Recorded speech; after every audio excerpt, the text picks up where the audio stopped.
Look, Trump trying to make Canada the 51st state. Y'all crazy. Domination. Listen, I am Dr. Blackwell, and we got... Hey guys, it's your girl, Miss Fab Financial, checking in on this day. What a week. What a day week. And a week, month, baby. New Year. Welcome to the #1 show covering all things you need to know about business, politics, and wealth. Listen, we diving in straight in on Trump tariffs. We talking about banks not opening accounts, independent journalists, and the IRS commissioner resign.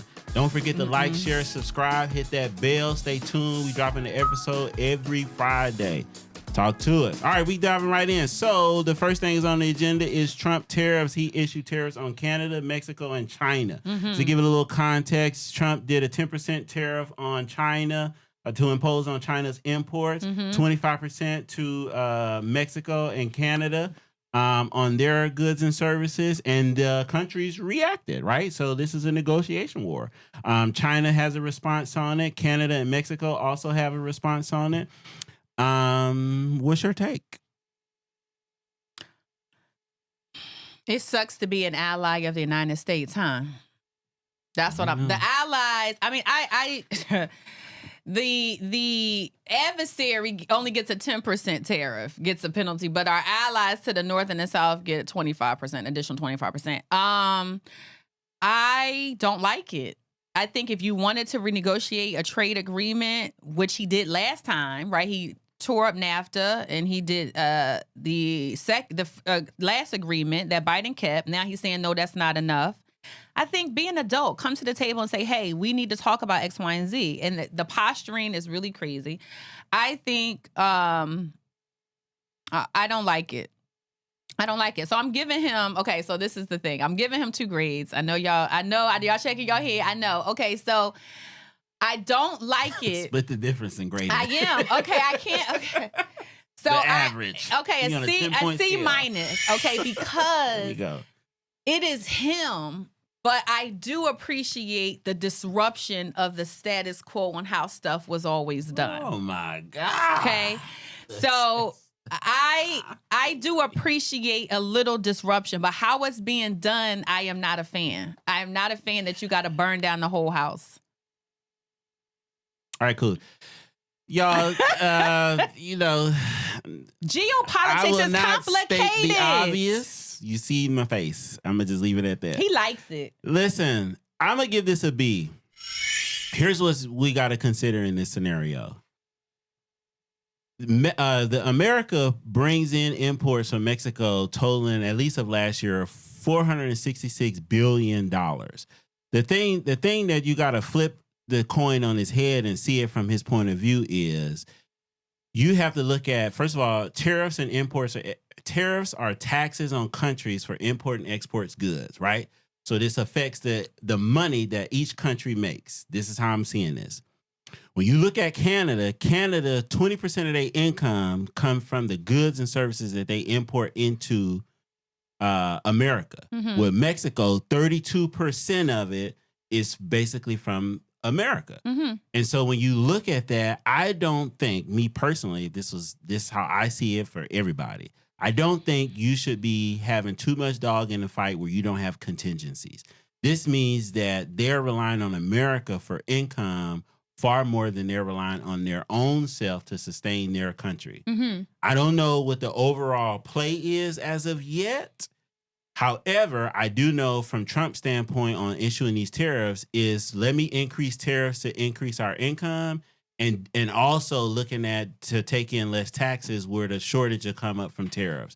And so there's a negotiation happening between the countries that I do think should be renegotiated and disrupt. And when you look at it from, if you are a patriot, if you're looking at it from how he's seeing it, if I was to lay my opinion on it, it would be to regain America's dominance into the scenario.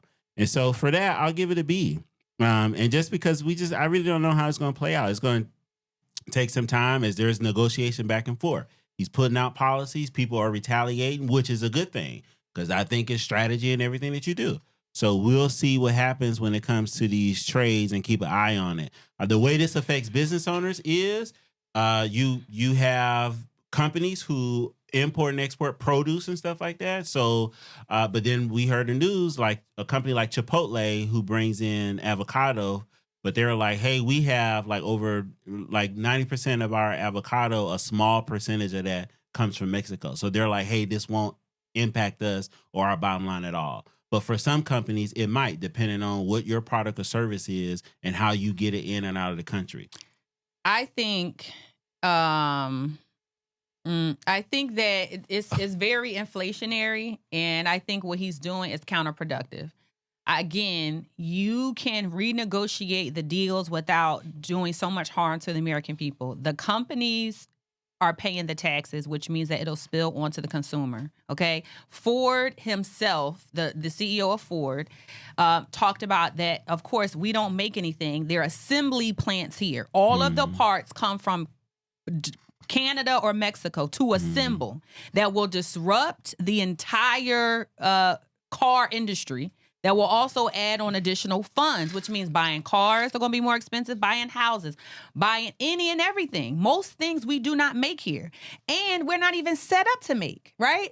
There was another comment that said it would take us almost 5 to 10 years to even develop and build the factories to start manufacturing. Sounds like opportunity. So if that's the case, there's a business. It's okay, sure. Again, but you done deported all the people who would work there. You hire the people that's here. They're not going to work for $4.75, and you surely cannot afford to pay them $40 with benefits. So again, geopolitics is complicated, and I think he's not the man for it. I think he's short-sighted, and he does not think about the people because there is opportunity. I agree with most countries. You should have a little bit more self-sustaining. The American GDP is the largest. We have the largest buying power around the world over most countries, even our Western friends. So that is something that you could leverage. You want access to our buying power, to our consumers, then you need to give us a favorable deal. I understand all of that. But to do it in this manner, to strong arm your allies, and then to only slap a 10% tariff on China, who you've deemed they're the spies. That's why I feel like it's always something going on. I don't agree. You've demonized China for like years. It was the China flu. It was China spying. They're stealing our data. But you only want to give them a 10% penalty? You got to be tough on China. That's crazy to me. You know, the powers that play got to be sitting back laughing. This is just... But then you're going to say, well, only 10% on energy. Well, why is that? Well, you had to deep dive. The energy lobbyists said, hey, this is going to cost us so much money. So he said, okay, I'm only going to impose a 10% tariff on energy from Canada. So there's an opportunity. The Biden administration was trying to... Was that layover from Biden putting that energy bill in place, which he took out to help the oil industry? Well, because... Which is why they probably went to China which is why it would be expensive if he slapped a bill on there. You haven't had enough time for the ripple effect to remove the energy bill from what Biden put in place. Because the energy bill was to do clean energy for solar and wind. That is the opportunity for America to build solar panels, energy. You can't be dependent on fossil fuels. First of all, it's horrible for the country, and we have to keep buying it from other places. You sound like that girl on the show Landman. I don't know what that is. However, if you are buying energy from other countries because we don't produce it here, then you have to find an alternative.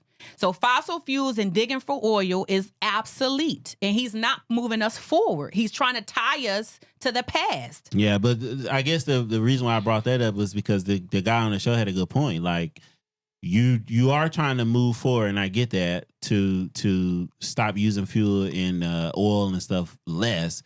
But then everything you use is made of this same combustion. Even what's the shit called? The solar, the windmills and all that stuff. All that stuff is made with the stuff that you're trying to oppose that we don't need to use to move the energy forward. So it's kind of like no, not the coal. Anyway. Mm-hmm. Okay. So, I don't know. The energy it's a bit of a nuance with it. You got to kind of see how it's going to play on both sides, man. I think again. But these tariffs are definitely a negotiation war, and you're seeing, if you pay attention, you're seeing country against country basically who takes who, because he definitely was like, Canada should just be the 51st state. I think that's so provocative. And other people, like, we're used to a lot of the wordplay here, and we go, oh, don't pay him no mind. Other countries take that very seriously. Yeah, America's taking it serious too. I don't think so. Them other countries are like, and he's talking about buying Greenland, and like he has no respect for other people at this point. No respect. It's almost like an act of war at this point. I don't know why everybody's surprised. That's how America became America. We're not. I don't think we're surprised. I think everybody's. I think there's a lot of people surprised. I'm not. I read Project 2025. I take your words exactly as you say them. I'm not the people that's like, I didn't think he was going to do this. I didn't think. I don't play those games. So in other news, listen, Trump, these guys had the World Economic Forum in Davos, Switzerland, that took place late January, the same week of the inauguration. Trump came on there and spoke, and what he ended up saying was he accused major banks, specifically Bank of America, JP Morgan, and Chase, of discriminating against conservative clients by denying them banking services. Basically, he said, open up your banks to conservatives, basically the concerns of them being debanked. And so the banks had a response. Bank of America came back and said, hey, we refute all these allegations. They emphasized that Bank of America served clients across political spectrums and committed to providing services without discrimination. See, that gaslighting, reverse racism. How do you know somebody conservative when they open up an account? What are you talking about? He's talking about an industry or organization? Give me details. What are you saying? Well, that's what he said. And then also Jamie Dimon said the same thing. They deny any discrimination against any type of clientele, regardless of political affiliations and etc. They businessmen. They don't care. I don't agree with that. But what's your It's an F. Okay. He's wagged the dog. He's like, let me give you a whole bunch of confusion over here while I'm over here secretly your money. He's full of Who is I don't understand. I need more details. Or is he talking about consumer accounts? What is he saying? Who's being discriminated against? All the A's saying everybody. So when you fill out an account in a bank across the country, who knows what your affiliation? Or is he saying there's less banks in red states, or what? Where's the evidence to support this? I'm confused. Well, I don't know for sure. So this is what he came out on the world stage at Davos and explained. So I know Senator Elizabeth Warren also expressed concerns about banks potentially closing accounts unfairly, particularly to those that are in conservative groups or individuals flagged under anti-money laundering rules. And so she urged the administration to take action against it. So they put a whole the Senate banking committee came to initiate hearings to address this. So this is a thing somewhere. So somebody's being discriminated against. The Proud Boys. I don't know what that is. Like a racist terrorist group. Like you can't. Like who we saying? No, you shouldn't probably have an account with us if your business name is the Heritage Foundation for White Nationalists. You don't need an account here. Maybe that's probably what it is. What I do know from I don't know who he's talking about. Yeah, from a black perspective, though, I don't like it because, I recently sent people to Chase, and it's always, and I don't think it's like a discrimination thing. I think it's a knowledge thing. Bankers, and no disrespect to any bankers, okay? But most of them don't understand like the nuances of how business work and all that stuff to know like what you need as far as, I had somebody get denied because their name wasn't on the Secretary of State website. And I was like, that's not illegal to do.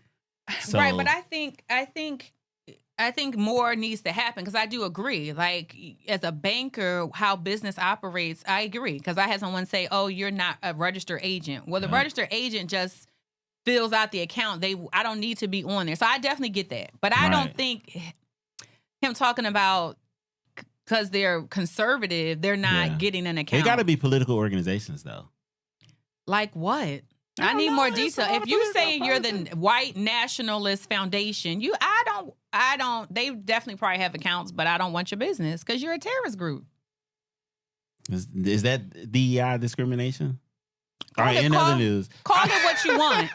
But the same way you can't do it if you are ISIS or Islamic terrorist group, you surely can't do it as a white terrorist group. So call that what you like. If you are a white nationalist group who is based in doing local internalized terrorism, then no, you don't need no banking to raise money. For sure.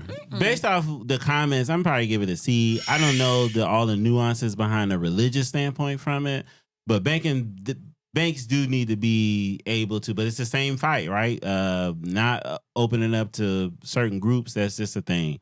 But it's one of those things where I don't like to. This is how I see it. That's why I'm always be for black people for sure, no matter what.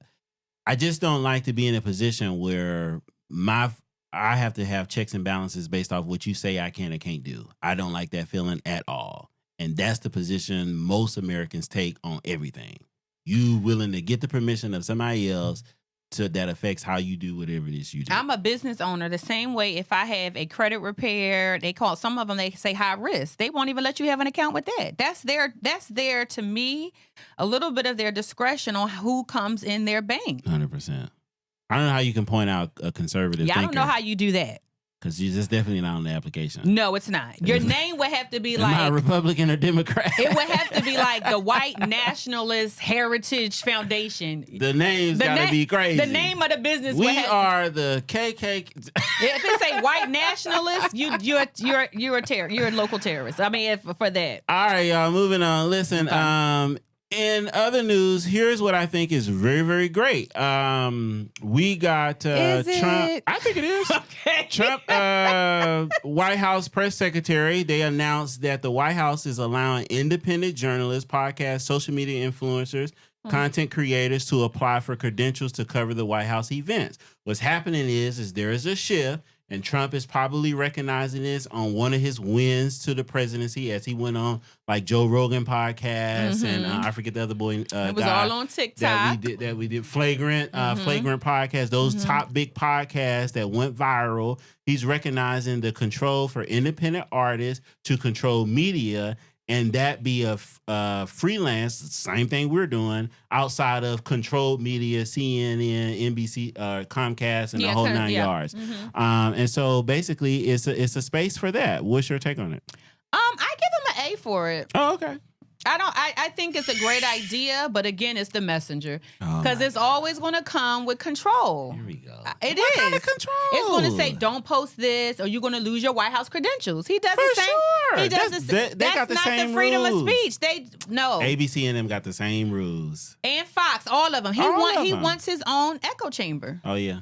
So you think he's going to tell Joe Rogan to post this and tell ABC not to post this? Absolutely. Oh my goodness. Absolutely. That's a fair argument, though. Absolutely. I don't know. But I definitely get it. Here's why. There's opportunity for you. I do like it. Build yourself. If you don't get nothing else from me for the next 4 years, it's going to be build your opportunity. If you are a content creator, you wanted to start a podcast, there's conversations on both sides. Whether you like Trump, dislike him, there's a conversation to be had at the table where your voice can be heard. Get on YouTube, leverage the platforms.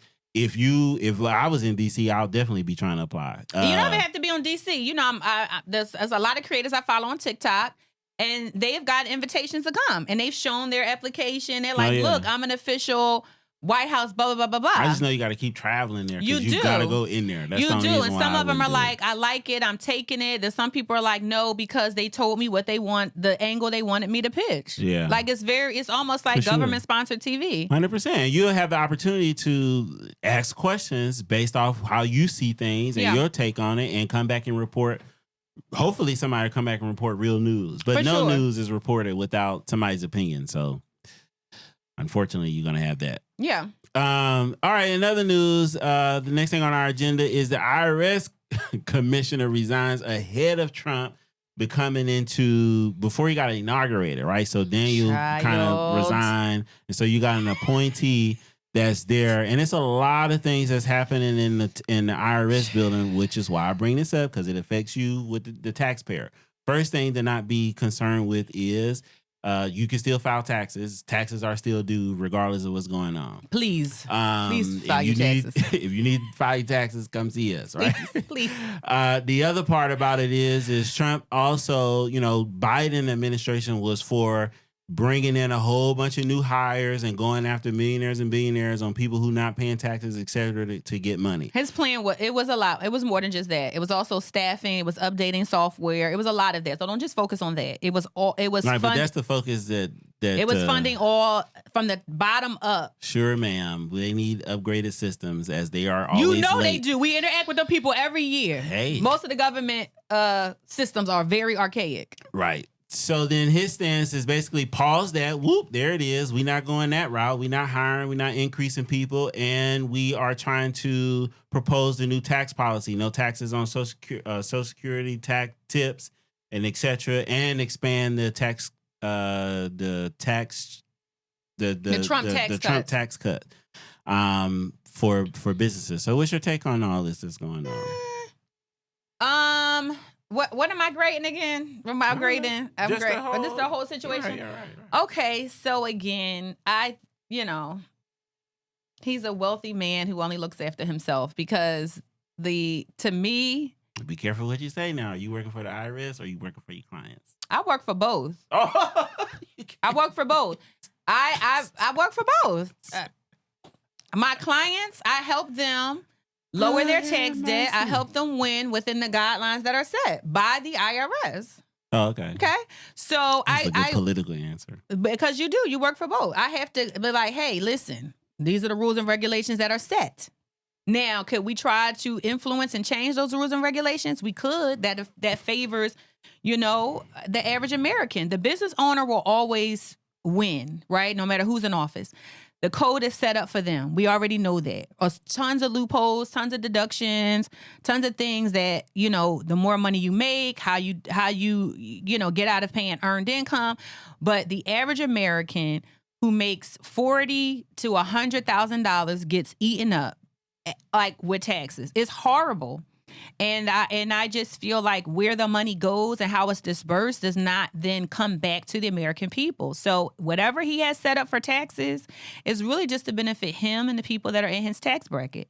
And unfortunately, capitalism is the country in which we live in, but the socialism aspect really only 80% of it benefits rich people and wealthy, super wealthy people. And I just feel like if you're going to adjust and change the tax code, I don't think dropping it down to 15% for corporate is a great look without helping middle and working class people. Okay, cool. I give it an A. I'm for all the changes that's happening with the IRS. Like what? What's the changes? Loosen up this pool. They're still kind of going back and forth on it. There's nothing like set in stone yet. They still because that specifically got to go through the people.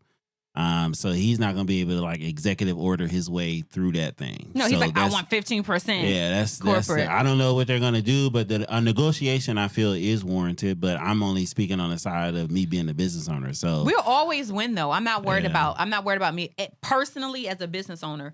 There will always be deductions and credits and things that will help me lower my tax debt. Yeah. In general, like no one's going to take that out the code. Voice for the people. I mean, that's the people who need advocacy, not the rich people. Yeah, we ain't talking about rich or poor. We saying business owners or not. Even as a business owner, we got representation. Oh, okay. We do. Congress, the House of Representatives, most of them are business owners. For sure. They're not going to like shoot themselves in the foot and take out deductions and credits and all that for them. They always are going to be there. I know. That's why I'm for everything. But add something for working class people. Yeah, I don't have nothing to say on that. That's not my fight. That should be. Why? That's the people who come to you to get their tax. Without them, we're all interconnected. It's a service. We're all interconnected. All right, let me ask you this. Okay, we're all interconnected. Before this thing go left field, let me ask you this. And he's talking about getting rid of income tax. What do you think about that? If he says we're going to get rid of all income tax, right? Because he's trying to fuel the economy off tariffs. Off the tariffs. I don't. But there was a time where we didn't pay taxes in 1800. I'm just saying. Like, we have so much infrastructure that pays for that. There's like 100 years between that. We created stuff based off the income or surplus we had from wars that created that for the reason why we started even collecting taxes. Okay, so let's take a step back. That's saying that we're gonna adjust to what's evolution, what we have evolved to now versus what was in play then. Okay, so there's a lot of things. We were also slaves then. So, like, what are we talking about? You have to evolve. You have to move forward, right? So you can't look back and be like, well, 1908, we didn't have taxes. Well, there's so much God. different. On one hand, y'all be for history. It On was the other hand, y'all not for history. Well, you gotta look at it. You have to look at it in its context. It's black and white. It's definitely not. It is. Okay, so All I'm I saying would is, advise you as to a read the working- book, The Welfare State. Okay, it is a book called The Welfare State. You have to almost have universal income for people. There's not enough jobs. There's not enough stuff to appease most working class people. All of us are not going to be wealthy and business owners. That's the reality. This weird utopian society that everybody could be millionaires, that everybody is going to be X, Y, and Z. There's only going to be a select few at the top. The privileged, the ones who work, get themselves out there, who take the opportunity that's presented for them. We are those people. So the rest of the people, you're going to spit on them and say, aha, you didn't make it? No, you still have to take care of them. You still, to me, owe them something. Those are the people who help you. Those are the people who patronize your service. Those are the people who buy X, Y, and Z from you. So you don't think you have okay. Yeah, no. No? All right. No. Only thing that you can do that I feel that you should pay people at a fair wage, for sure. So I'm not for the exploiting people who work for me. I'm not going to do that. But I think that there's always going to be levels to life, and I shouldn't be criticized whether I'm successful or not successful based off whatever your definition is, based off the decisions that I made. I think that the way America is set up, they criticize rich people for being rich as if they wasn't poor. Most of them wasn't poor first. And then we are mandated to take care of the poor as if the poor can't get rich. That's the part I don't like. The reason why is because you do owe the poor. You owe them. You were able to move through the class system for whatever reason, right? Good, bad, or indifferent. You were able to make it to the top. And when people get to the top, they become jaded. They become self-centered and forget. Everybody's not going to make it. Now, but when you get there, you exploit it. You go, I don't want to pay taxes. I don't want to help the people that can't make it. Those are the people who are buying your product. Those are the people who are buying your T-shirts, watching. Those are the people, the working class people who have put you up there. Then you're going to turn back and spit in their face and say, I don't owe you nothing. I don't think that's what happens. That's exactly what happens. Because the same people who got rich also sets up their own nonprofits and foundation that gives back to them same people. Most of them do not. They just want to be in control of their money. They do not. They do it for a tax debt. Hence why the top 1% in this country exploit the people who work for them. They don't pay them a living wage. That's why they want to get rid of unions. That's like, you don't want to pay a living wage. Okay. You don't. Okay, cool. Okay. So that's a wrap, y'all. We gonna close this one out, man. We talked about a lot on this episode between Trump tariffs, bank accounts being open, independent journalists, which is a good thing, and the IRS subject, right? Drop your grade in the comment. Tell us what you think. Like, share, subscribe, hit that bell, and we'll see y'all next week.